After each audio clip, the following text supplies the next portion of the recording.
Hoje nós vamos falar sobre o parnasianismo, a nova escola literária, né, brasileira.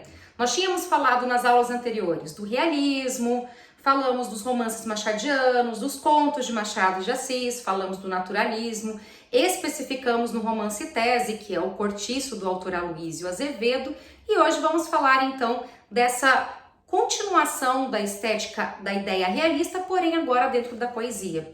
E essa escola literária, ela ganha o nome de quê? Ela ganha o nome de parnasianismo. Então, o parnasianismo é a ideia realista dentro da poesia. Embora você pense, poxa, professor, o realismo trabalhou com a crítica social, então o parnasianismo vai trabalhar com uma poesia que trabalha com a crítica social? Não. Será uma poesia extremamente preocupada com a estética, que é uma característica literária que nós chamamos de arte pela arte. É um poema preocupado com a estética muito mais, gente, do que com o conteúdo do poema.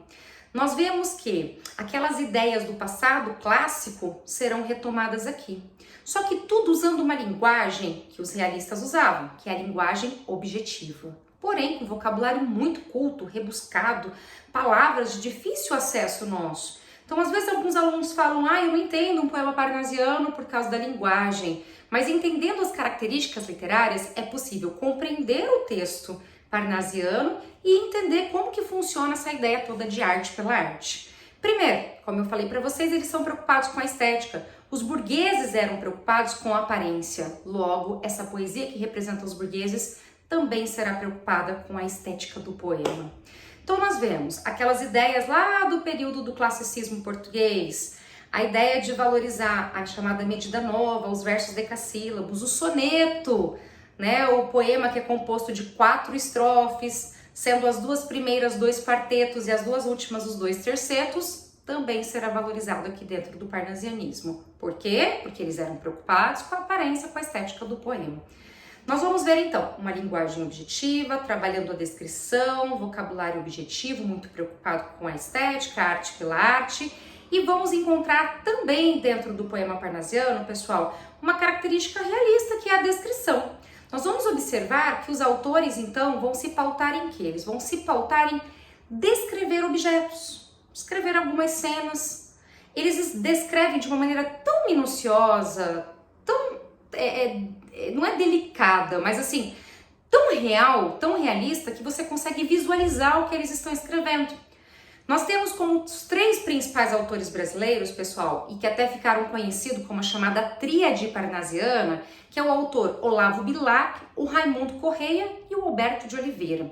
Então, esses autores, eles procuravam, assim, criar poemas que chamassem-se vaso grego, vaso chinês, onde você conseguia perceber que o vaso estava sendo descrito, você consegue visualizar lendo esse poema parnasiano. Existe um poema famoso do Olavo Bilac chamado Profissão de Fé, onde ele fala do trabalho do poeta e ele compara o trabalho do poeta com o trabalho de um joalheiro, de um ourives, que pega simplesmente o ouro, o diamante bruto e esculpe e transforma no quê, gente? Numa das joias, né, mais belas, né? Transforma nas joias tão desejadas, né, pelo mundo todo, não só dentro da ideia, né, de mulheres, como de todos os outros também. Mas a questão é que nós vemos que o quê? Assim como o joalheiro, ele esculpe a joia, o autor, o poeta parnasiano, ele também esculpe a poesia. Então ele faz essa comparação justamente para mostrar que os parnasianos estão preocupados com a estética, em valorizar então, em esculpir o poema parnasiano. Então assim, quando ele fala da poesia escrevendo a poesia, nós temos até uma função da linguagem aí chamada metalinguística, então é comum também encontrarmos esse recurso dentro do poema parnasiano. Lembrando então, Alberto de Oliveira e Raimundo Correia, eles eram bem fiéis ao estilo parnasiano, ou seja, não usar a linguagem subjetiva dos românticos, né, uma ideia toda antirromântica, eles escreviam bastante e trabalhavam essa questão, né, da musicalidade provocada pelas rimas, já que nós estamos preocupados com a estética, até a questão do ritmo do poema vai ser uma preocupação dos parnasianos. E o Raimundo Correia e o Alberto de Oliveira estarão super preocupados com isso. Já o Olavo Bilac, ele foi o mais conhecido, né? Ele que ajudou lá a escrever, a compor, né, o hino à bandeira, então ele ficou bem conhecido no Brasil, mas ele às vezes escrevia ainda com estilo subjetivo, porque como ele falava ainda de amor, e para falar de amor, né, embora Camões tinha tentado escrever e falar sobre um amor de uma maneira racional, nós vemos que a maioria dos românticos que falam sobre amor usam a subjetividade. Então, em alguns poemas de Olavo Bilac, nós vamos encontrar traços românticos, porque vamos encontrar ele falando do sentimento, falando do amor de uma maneira subjetiva. Mas, no geral, Olavo Bilac é um autor e um dos grandes representantes que nós temos aí da estética parnasiana. Pegando essas características, você consegue analisar um poema e falar, olha, esse poema é parnasiano.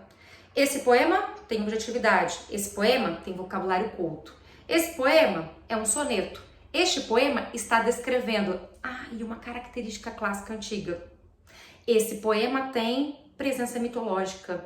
Eu cito algo da mitologia, então esse é um poema parnasiano. Espero ter ajudado vocês e a nossa aula do Zoom também, né? Estaremos dialogando, discutindo e explanando também por meio de exercícios